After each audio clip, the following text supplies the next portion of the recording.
আমার নাম রঞ্জন। বিয়ের ঠিক ২ মাস পরেই আমি বিদেশে চলে এসেছি। কিন্তু এখানে এসে যখনই বাড়িতে ফোন করতাম, মা আমার বউয়ের সম্পর্কে খারাপ, খারাপ কথা বলতে শুরু করতেন। মায়ের কথা শুনে আমি অবাক হয়ে ভাবতাম, হঠাৎ করে আমার বউয়ের হলোটা কী? যে আমার মা তার বিরুদ্ধে এমন অভিযোগ করতে থাকেন। ধীরে, ধীরে আমি মায়ের কথায় বিশ্বাস করতে শুরু করলাম।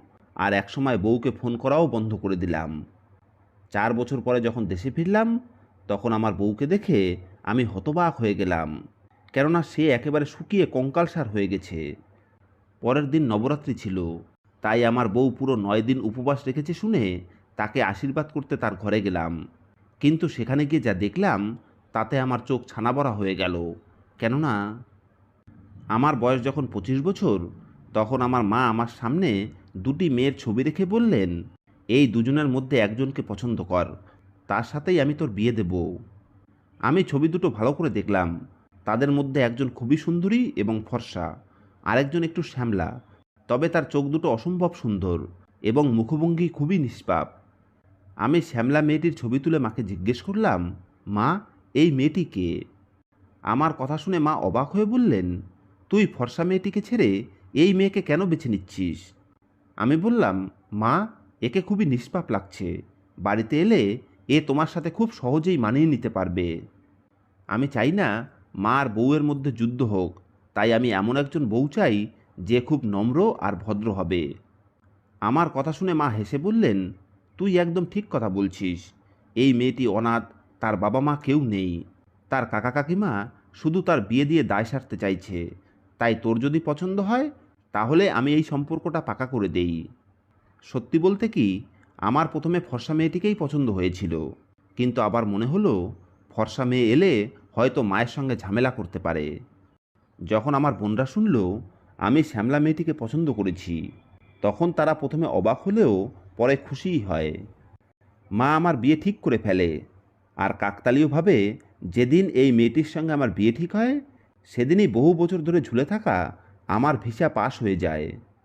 আমি জার্মানিতে একটা ভালো চাকরি পেয়ে যাই, যেটা শুনে মেয়ের কাকা কাকিমা অবাক হয়ে যায়। বিদেশে আমাকে খুব তাড়াতাড়ি যেতে হতো, তাই খুব সাধারণভাবে গীতাকে বউ করে বাড়িতে নিয়ে আসি। বাসর রাতে প্রথমবার আমি গীতাকে সামনাসামনি দেখি। সে শ্যামলা হলেও সত্যিই খুব সুন্দরী ছিল। তাকে দেখে আমার মনে হলো আমি সঠিক সিদ্ধান্তই নিয়েছি। গীতা খুবই ভালো এবং আমাদের বাড়ির জন্য খুবই লাকি। কেননা ঠিক যেদিন তার সঙ্গে আমার বিয়ের কথা পাকা হয়, সেদিনই বহু বছর ধরে ঝুলে থাকা আমার ভিসা পাস হয়ে যায়। আসলে বহু বছর ধরে আমি বিদেশে চাকরি করার চেষ্টা করছিলাম, কিন্তু প্রতিবারই ভিসা নিয়ে কোনো না কোনো সমস্যা হয়ে যেত।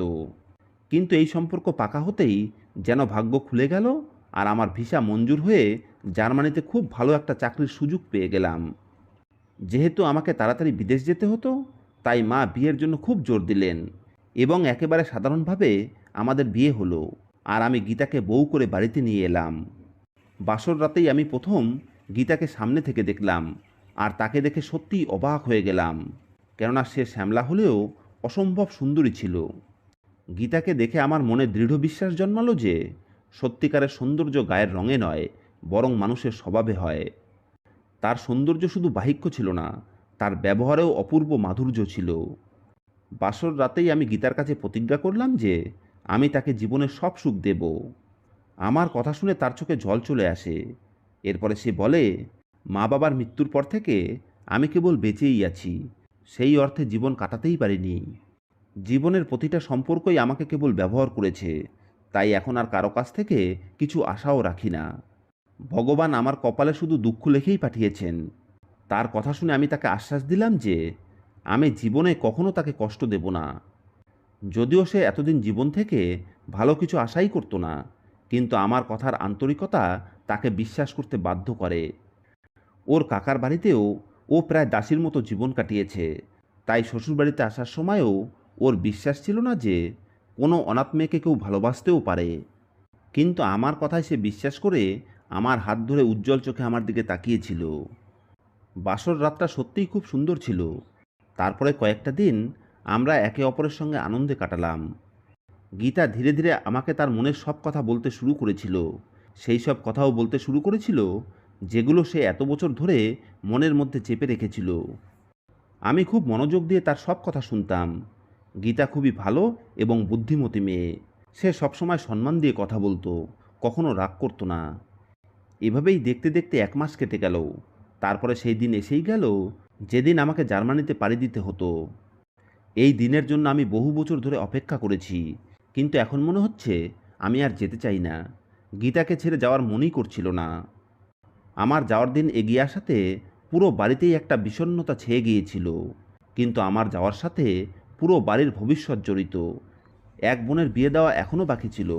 বড় 2 বোনের বিয়ে হয়ে গেছে। এক ভাই ছিল, তাকে প্রতিষ্ঠিত করতে হবে। তারপরে নিজের জন্য একটা বাড়িও বানাতে হবে। যেমন করে আমি শৈশবে অভাব অনটনের মধ্যে দিয়ে বড় হয়েছি, আমার সন্তানেরা তেমন অভাব অনটনের মধ্যে বড় হোক আমি চাই না। আমি চাইতাম জার্মানির উপার্জনের টাকা দিয়ে এখানে একটা ব্যবসা দাঁড় করিয়ে ফিরে আসব। আর এই প্রতিশ্রুতিই আমি গীতাকে দিলাম যে আমি 4-5 বছরের মধ্যেই ফিরে আসব। এরপরে আর কখনো তাকে ছেড়ে বিদেশে যাব না। গীতা এই প্রতিশ্রুতির উপরে বিশ্বাস রেখে চোখে জল নিয়ে আমাকে বিদায় জানালো। জার্মানিতে আসার পর 1 সপ্তাহ কেটে গিয়েছে, কিন্তু আমি এখনও বাড়িতে ফোন করতে পারিনি।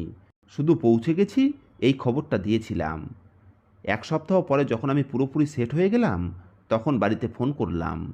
ঠিক করে রাখলাম মায়ের সঙ্গে কিছুক্ষণ কথা বলার পরে গীতার সাথে কথা বলবো এবং তাকে বলবো তাকে ছাড়া আমি ভীষণ একা অনুভব করছি, আর তাকে আমার ভালোবাসার কথা জানাবো।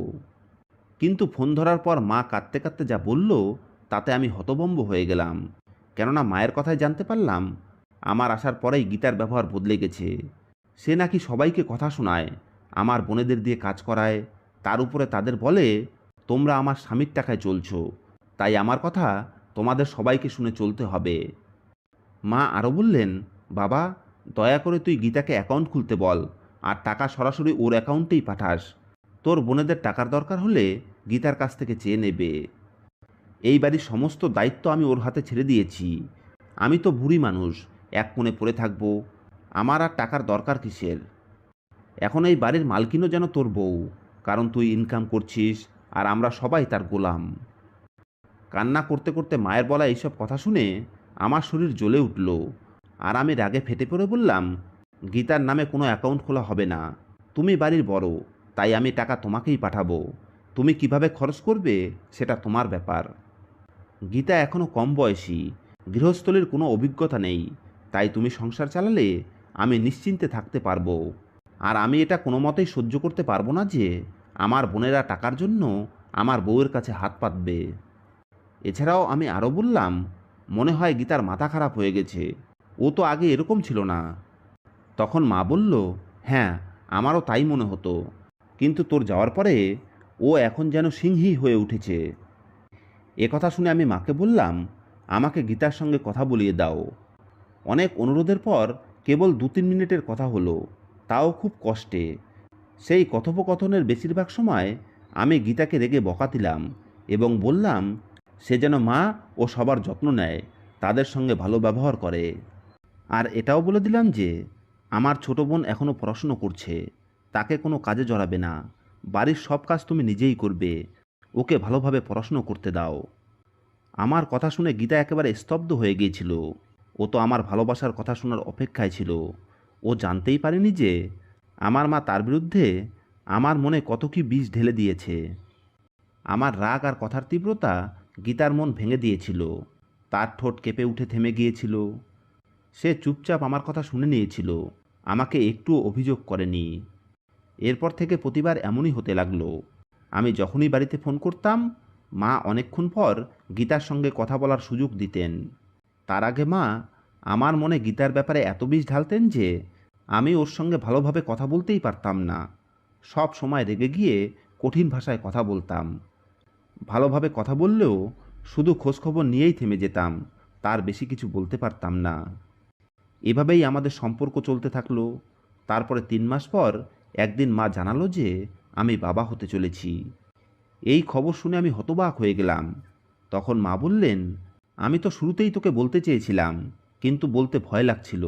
যদি তুই চিন্তায় পড়ে যাস আর সন্তানের স্বপ্ন দেখা শুরু করিস, কিন্তু তারপরে যদি কিছু হয়ে যায়, তাহলে তোর মন ভেঙে যাবে। তাছাড়া তোর স্ত্রী তো প্রথম থেকেই এই সন্তানকে রাখতে চায় না। সব সময় এমন কাজকর্ম করে যেন বাচ্চা নষ্ট হয়ে যায়। তাই আমি ভয়ে কিছুই বলিনি। কিন্তু এখন 3 মাস কেটে গেছে, তাই তোকে জানালাম। আমি বাবা হওয়ার খবর শুনে খুব খুশি হলাম, কিন্তু একই সঙ্গে চিন্তায় পড়ে গেলাম যে গীতা কি সত্যিই এই সন্তান চায় না। এরপরে আমি মাকে বললাম, আমাকে গীতার সঙ্গে কথা বলিয়ে দাও। এই প্রথম আমি গীতার সঙ্গে সুন্দর করে কথা বললাম, কিন্তু সে শুধু হ্যাঁ হু বলে যাচ্ছিল, এর বেশি কিছুই বলছিল না। তাই আমার মায়ের কথা মনে পড়ে গেল। মনে হলো সত্যিই হয়তো গীতা এই সন্তান চায় না। এরপরে মা আবার ফোন হাতে নিলেন এবং বললেন, গীতা নিজের যত্ন নেয় না, বাইরের অদ্ভুত অদ্ভুত সব খাবার খায়। আমি তাকে অনেকবার বলেছি এমন কিছু খেয়েও না যা বাচ্চার ক্ষতি করতে পারে, কিন্তু ও আমার কথা শোনে না। তাই তুই ওকে বোঝা। মা আবার গীতাকে ফোন দিলে আমি রেগে বললাম, আমি আমার সন্তানের কোনো ক্ষতি সহ্য করব না।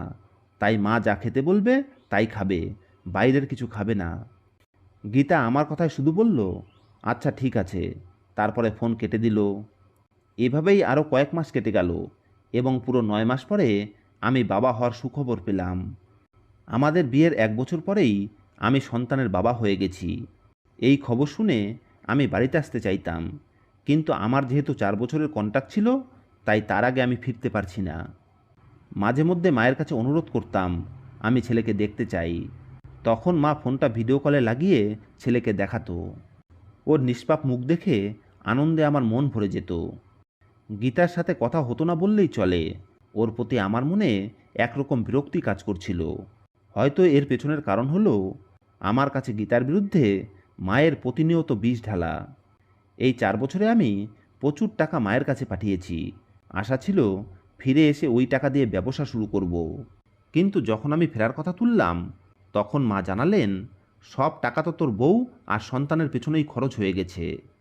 মা আরও বললেন, যদি তুই ছুটিতে আসতে চাস তবে আসতে পারিস, কিন্তু একেবারে চলে আসিস না।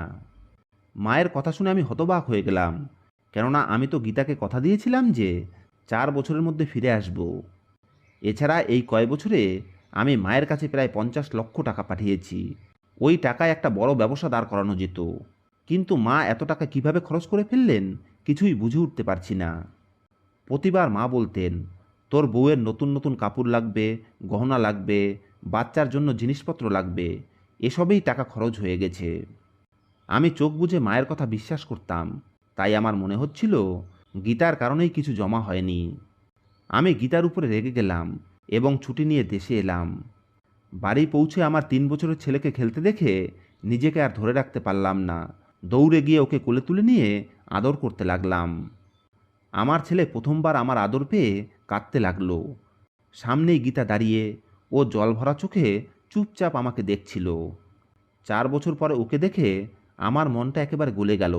আমি ওর কাছে গিয়ে ওকে আদর করতে চাইতাম, কিন্তু গীতার অবস্থা দেখে আমি হতবাক হয়ে গেলাম, কেননা সে একেবারে শুকিয়ে কাঠ হয়ে গিয়েছে, রং ম্লান হয়ে একেবারে কালচে হয়ে গেছে, মুখে স্পষ্ট ক্লান্তির ছাপ। এরপরে হঠাৎ আমার চোখ ওর ছেঁড়া ফাটা কাপড়ের উপরে পড়ল, যেটা নানা জায়গায় সেলাই করা। গীতাকে দেখে মনে হচ্ছিল ও যেন কোনো ভিখারির মতো অবস্থায় আছে, আর এটাই আমাকে অবাক এবং চিন্তায় ফেলে দিল। প্রতি মাসে যে মেয়েটা নিজের উপরে এত টাকা খরচ করে, সে আজ কেন এমন ভাঙাচোরা অবস্থায় আমার সামনে দাঁড়িয়ে। এর আগে আমি গীতাকে কিছু জিজ্ঞেস করতাম, আমার মা আমার হাত ধরে আমাকে নিজের ঘরে নিয়ে গেলেন এবং বললেন, তোর সঙ্গে অনেক কথা আছে, এখানে বস। আমি কয়েকটা মুহূর্ত আমার স্ত্রীর সঙ্গে কাটাতে চেয়েছিলাম, কিন্তু মায়ের কথায় এখন তার সঙ্গে কথা বলতে লাগলাম। গীতা ভেজা চোখে আমার দিকে একটানা তাকিয়েছিল, তারপরে চুপচাপ রান্নাঘরের দিকে চলে গেল। কারণ আজ আমার বড় বোনের আসার কথা। তারা জানিয়েছিল যে পুরো মাসটা তারা এখানেই থাকবে। গীতা বড় বোনের স্বামীর পছন্দ অনুযায়ী সব রান্না করতে লাগলো, কারণ উনি যখনই আসতেন গীতার হাতের নতুন নতুন রান্না খেতে চাইতেন।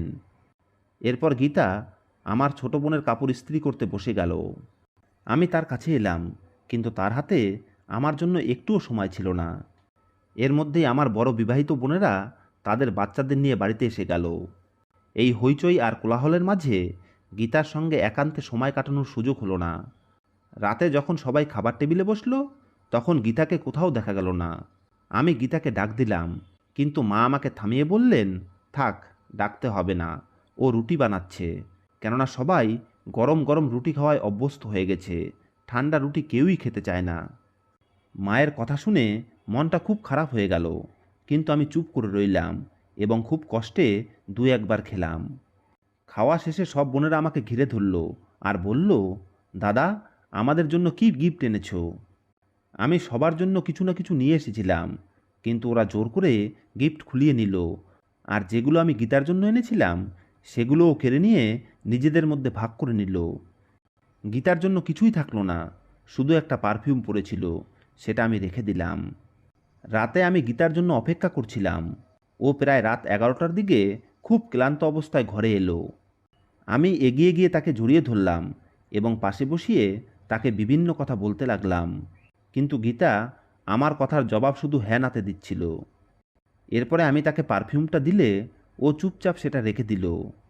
আমি আমার ছেলের জন্য যে খেলনা নিয়ে এসেছিলাম সেটা ও একদৃষ্টে জল ভরা চোখে তাকিয়ে দেখছিল। ওর চোখে তখন একটা আনন্দের ঝলক ছিল। গীতার এমন বদলে যাওয়া ব্যবহার দেখে আমি অবাক হয়ে বললাম, তুমি সারাদিনের কাজে ক্লান্ত হয়ে পড়েছ, এখন বিশ্রাম নাও। তখন সে বলল, না, এখন তোমার সব বোনেদের কাপড় ধুতে হবে, আজ না ধুলে কাল আরও অনেক জমে যাবে। এই বলে সে আমার থেকে অনুমতি নিয়ে কাপড় ধুতে চলে গেল। ওর যাওয়ার পর আমি ওর আলমারি খুলে না সেখানে কোনো নতুন জামাকাপড় দেখলাম, আর না কোনো গহনা, না কোনো মেকআপ দেখলাম। ওর আলমারিতে একটাও নতুন জিনিস ছিল না, সব সেই পুরনো কাপড় যা আমি ওকে বিয়ের সময় দিয়েছিলাম। আমার মাথায় কিছুই ঢুকছিল না। মা আমাকে যা বলেছিলেন তার কিছুই এখানে দেখতে পাচ্ছি না। যাই হোক, আমি খুব ক্লান্ত ছিলাম, তাই ঘুমিয়ে পড়লাম। পরদিন সকালে আমার বোনেরা আমাকে ঘিরে ধরল। কেউ ঘুরতে যেতে চায়, তো কেউ শপিংয়ে যেতে চায়, আর আমার বউ গীতা একা রান্নাঘরে সবার জন্য রান্না করছে। আমি বারবার রান্নাঘরের দরজার দিকে তাকাচ্ছিলাম আর কথা বলতে বলতে আমার বোনেদেরকেও লক্ষ্য করছিলাম। হঠাৎ আমি খেয়াল করলাম আমার বোনেরা ভারী ভারী গহনা পরে আছে, অথচ তাদের স্বামীরা খুব সাধারণ চাকরি করে। তাদের আর্থিক অবস্থাও তেমন ভালো নয়, তবুও এত ভারী ভারী গহনা কোথা থেকে এলো? আমি আর থাকতে না পেরে জিজ্ঞেস করলাম, এই গহনাগুলো কে দিল? তারা হেসে বলল, মা বানিয়ে দিয়েছে। আমি মায়ের মুখের দিকে তাকাতেই মা হঠাৎ চমকে গিয়ে বললেন, হ্যাঁ, বিয়েতে কিছুই দিতে পারেনি, তাই পরে টাকা জমিয়ে গহনা বানিয়ে দিয়েছি। মায়ের কথা শুনে আমি চুপ করে রইলাম। এরপরে আমার ছোট ভাই বলল, আমি একটা ফ্যাক্টরি খুলেছি। ভাইয়ের কথা শুনে আমি অবাক হয়ে গেলাম, কেননা সে তো জীবনে কিছুই করেনি। তাহলে হঠাৎ করে তার কাছে এত টাকা কোথা থেকে এলো, আর ফ্যাক্টরি কিভাবে খুলল? প্রতিটি কথা আমাকে একটু ধাক্কা দিচ্ছিল, আর আমার নিজেকে বোকার মতো মনে হচ্ছিল যে এত কিছু আমি কিভাবে এত বছরে একবারের জন্যও বুঝিনি। দুদিন পরে আমার ছোট বোন, যার বিয়ে আমার জার্মানি যাওয়ার পরে হয়েছিল, আমাকে তার বাড়িতে নিমন্ত্রণ করলো। আমি বোনের বাড়িতে গিয়ে যা দেখলাম তাতে আমি স্তব্ধ হয়ে গেলাম, কেননা ঘর ভর্তি দামি দামি ফার্নিচার, এসি, কুলার, পাখা, ডাইনিং টেবিল। আমি জিজ্ঞেস করতেই সে খুশি হয়ে বলল, সব মা দিয়েছেন, তাই তো শ্বশুরবাড়িতে এখন আমার সম্মান বেড়ে গেছে। এখন আমি পরিষ্কার বুঝতে পারছি যে আমার এই কয়েক বছরের কষ্টার্জিত উপার্জন কোথায় উড়ে গেছে। ছোট মেয়ের জন্য সমস্ত আরামায়েশের ব্যবস্থা, বড় মেয়েদের গহনা, ছোট ছেলের ফ্যাক্টরি, আর আমি একদম খালি হাতে থেকে গেলাম, আর আমার স্ত্রী হয়ে উঠেছে এই বাড়ির চাকরানী। আমার নিজের উপরে খুব আফসোস হচ্ছিল যে আমি এত বছরে কিছুই বুঝতে পারিনি। কিন্তু একটা প্রশ্নের উত্তর আমি পাচ্ছিলাম না যে গীতা কেন চুপ ছিল? ও কেন আমাকে কিছু জানালো না? কেন একবারও অভিযোগ করলো না? কেন ও শুধু চুপচাপ পুরো বাড়ির সেবা করে যাচ্ছিল? দুদিন পরে নবরাত্রির 9 দিন পূর্ণ হবে, তাই আমি কাউকে কিছু না জানিয়ে চুপচাপ গীতা আর আমার ছেলের জন্য কিছু কেনাকাটা করলাম। বাড়িতে এসে সব জিনিস আলমারিতে খুব যত্ন করে রেখে দিলাম। গীতা 9 দিন উপবাস রেখে না খেয়ে পুরো বাড়ির কাজ করছে, তাই আমি সকালে ওকে একটা চমক দিতে চেয়েছিলাম, আর আমার ভুলগুলোর জন্য ক্ষমা চাইতেও চেয়েছিলাম। সকালে ঘুম থেকে উঠে দেখলাম গীতা কোথাও নেই। রান্নাঘরে গিয়ে দেখলাম গীতা আমাদের ছেলে পিন্টুকে বোঝাচ্ছে, তোকে এই পুরনো জামাই পরতে হবে, আমাদের কাছে নতুন জামা নেই। কিন্তু পিন্টু কাঁদতে কাঁদতে বলছে, তুমি সবসময় সাগর আর রোহনের পুরনো জামাই আমাকে দাও। গীতা ওকে বুঝিয়ে বলছিল, আমাদের কপালে এটাই আছে, তাই এখন চুপ করে এগুলোই পরো। এই কথা শুনে বুকের ভিতরটা কেঁপে উঠল আর লজ্জায় আমার মরে যেতে ইচ্ছা করছিল। আমি এগিয়ে গিয়ে গীতাকে জিজ্ঞেস করলাম, আমি পিন্টুর জন্য যেসব জামা এনেছিলাম সেগুলো কোথায়? গীতা বলল, বড় দিদি আর ছোট দিদি সেগুলো নিয়ে গেছে, আর তাদের ছেলের পুরনো জামা আমাকে দিয়ে গেছে। গীতার কথা শুনে আমার খুব রাগ হলো, আর আমি গীতাকে বললাম, তুমি আমাকে ক্ষমা করে দাও। আর একটা দিন, এই শেষ নবরাত্রিটা পার হলেই আমরা আর এখানে থাকবো না। তুমি আর পিন্টু আমার সঙ্গে জার্মানি যাবে। আমি আমার ছেলেকে আর এখানে রেখে যেতে পারবো না। আমি তাকে জানালাম, আমি তোমার আর পিন্টুর পাসপোর্টের ব্যবস্থা করব, আর জার্মানিতে গিয়ে আমি আমাদের জন্য একটা নতুন ঘর ঠিক করব। তারপরে আমি আলমারি থেকে ওদের জন্য আনা নতুন জামাকাপড় বের করে দিলাম। পিন্টু খুব খুশি হলো, আর গীতার চোখ থেকে টপ টপ করে জল পড়তে লাগলো। এরপরে গীতা বলল, মা আমার সাজগোজ একেবারেই পছন্দ করতেন না, তাই তোমার যাওয়ার পর থেকেই আমাকে নতুন কাপড় পরতে দেয়নি।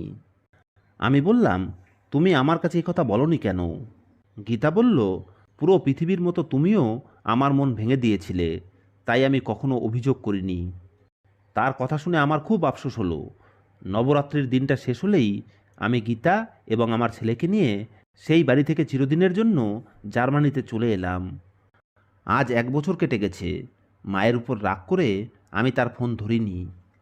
মা আমার ইনকামের টাকায় তার সব সন্তানের প্রয়োজন মিটিয়েছেন, আর আমার স্ত্রী আর ছেলেকে উপেক্ষা করেছেন। মা অনেকবার ফোন করেছিলেন, কিন্তু আমি তার একটা ফোনও ধরিনি। তখন গীতা আমাকে বুঝিয়ে বলল, তুমি তোমার মায়ের সঙ্গে এমন করো না। যদি তার শরীর খারাপ হয়, তাই অন্তত ফোনটা ধরো, দেখো কি হয়েছে। গীতা এত অত্যাচার সহ্য করার পরেও কখনো মন থেকে মাকে ঘৃণা করেনি। আমি এবার মাকে ফোন করলাম। মা ফোন ধরেই কান্নায় ভেঙে পড়ে বললেন, তোর ছোট ভাই লাভ ম্যারেজ করে বউকে নিয়ে ভাড়া বাড়িতে চলে গেছে। এখন আমি বুঝতে পেরেছি যে আমি অনেক বড় ভুল করে ফেলেছি। আমি তোর ইনকামের সব টাকা তোর ভাই বোনের পেছনে খরচ করে ফেলেছি। তোর ভাইয়ের বউ এতটাই অহংকারী যে সে আমার সঙ্গে কথা বলাও অপমান বলে মনে করে। সে আমাদের গাইয়া এবং অশিক্ষিত মনে করে। তোর বোনেরাও এখন আমার সঙ্গে যোগাযোগ রাখে না। তাদের ডাকলে তারা বলে, আমাদের সময় নেই। আমি খুব অসহায় হয়ে পড়ে আছি। তুই বল বাবা, এখন আমি কি করব?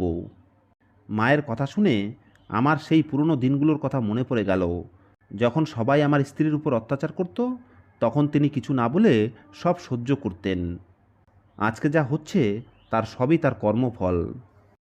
আমার ইনকামের সব টাকা সে যাদের উপরে খরচ করলো, সেই সন্তানেরা তাকে দুবেলা খেতে দিতেও রাজি না। বন্ধুরা, এখন আমি আপনাদের কাছে জানতে চাই যে আমার কি মাকে নিজের কাছে এনে রাখা উচিত, নাকি আমার ভাই বোনেরা যেমন তাকে একা ছেড়ে দিয়েছে আমারও তেমন করা উচিত? আমার স্ত্রী তো বলছে, তুমি তোমার কর্তব্য পালন করো। যেমনই হোক, উনি তোমার মা। তোমার উচিত তাকে নিজের কাছে এনে রাখা এবং যত্ন করা। বন্ধুরা, গল্পটি আপনাদের কেমন লেগেছে কমেন্ট করে অবশ্যই জানাবেন। ধন্যবাদ।